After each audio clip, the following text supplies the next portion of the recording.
I'm Gwen Keneally from Back to the Kitchen Catering Company in Hollywood, California.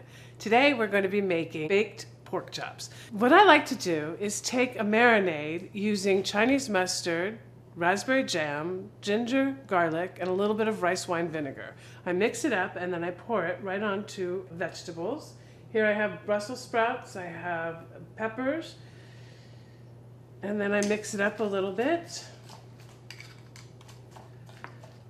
And then I put a little salt and pepper on my pork chops.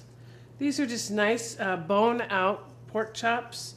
All the fat's trimmed off. The butcher did all of that, so it's nice and easy for me to deal with. And then I put some of this marinade all around this. Now you can do this and let this sit for a couple hours. You can let it sit overnight if you'd like, but you just want to get the marinade kind of everywhere around it. Now this is where it gets so easy. You take your pork chops and you put them in the center of a baking dish. And you put them like that. And then you pour the rest of the marinade over the top.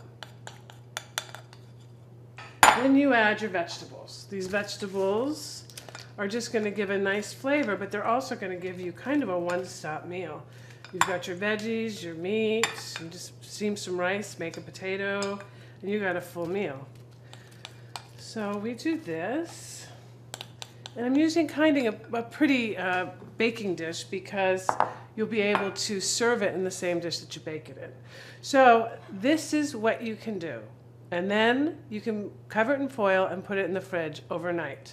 And then when you are ready for your guests to come, you just pull it out of the fridge, let it sit for half an hour, and then you put it in a 350 oven and let it cook for about 20 to 30 minutes. You don't want to overcook your pork or it gets really, really tough. So here you have your oven-baked pork chops.